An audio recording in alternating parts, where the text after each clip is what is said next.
Bahaya bro, jangan sampai lo udah bebas dari ketagihan COLI dan BOKFP, tapi malah ketagihan COLI otak. Yes, masturbasi otak atau masturbasi mental ini gak kalah bahayanya bro. Dan kadang sering gak disadari, seolah-olah bikin lo udah ngelakuin hal yang keren, produktif, padahal kenyataannya malah buang-buang waktu lo, malah jadi gak ngapa-ngapain. Oke, ini 4 contoh COLI otak yang better lo jauhi bro. Pertama, nonton video motivasi tapi nggak action. Nonton video motivasi itu bisa nagih bro sensasinya.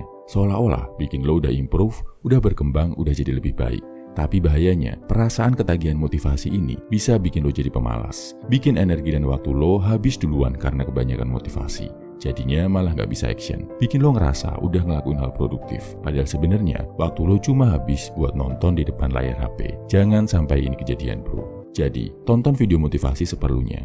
Habis itu, langsung action. Kerjain yang menurut lo baik buat diamalkan. Kedua, bikin rencana tapi nggak dilakuin. Bikin rencana, resolusi, roadmap, atau jadwal itu memang asyik. Karena dengan ngebikin dan ngeliatnya aja, udah bikin lo seolah-olah sedang berjuang. Minggu depan bakal ngelakuin olahraga A, B, C, terus belajar D, E, F. Habis itu ngerjain X, Y, Z. Lo bikin rencana seharian udah jadi, tapi habis itu nggak ada yang dilakuin. Udah gitu, kadang lo harus ngumpulin energi dulu, bukan buat action, tapi ngumpulin energi buat bikin rencana. Ada juga yang karena bikin rencananya terlalu detail, akhirnya jadi overthinking, jadi malas, takut, bahkan menyerah duluan. Alhasil, hal baik yang harusnya lo lakuin cuma berakhir di tahap perencanaan. Dan akhirnya, gak ada perubahan dalam hidup lo. Jadi, jangan kelamaan, jangan kejauhan bro bikin rencana. Rencana gak usah terlalu sempurna, gak usah terlalu jauh.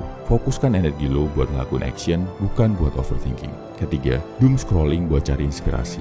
Niatnya cuma cek shorts YouTube atau Reels IG bentar buat cari inspirasi. Akhirnya malah berjam-jam waktu lo habis di sana. Keasikan scrolling medsos dan nonton video shorts, itu namanya doom scrolling bro. Ini yang diem-diem, banyak menelan waktu kita. Solusinya gimana? Kasih batas waktu maksimal. Kalau lo mau scrolling, cari inspirasi di HP.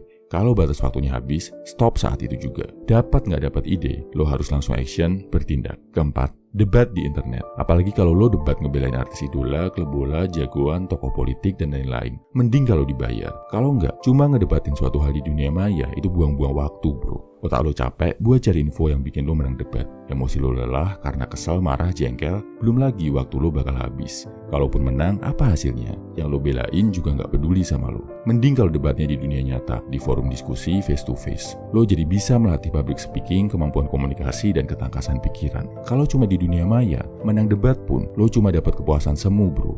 Kelihatannya menang, padahal lo jadi pecundang karena menghabiskan waktu buat hal nggak penting. Puas sih, tapi puasnya hampir sama kayak rasa puas COLI.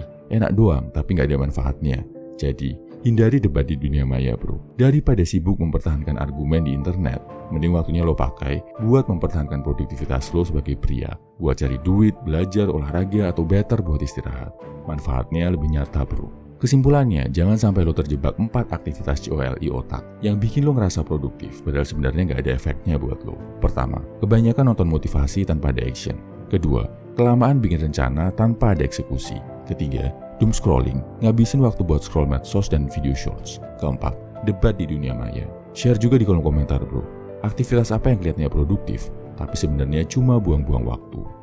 Salam everyman, semangat bro.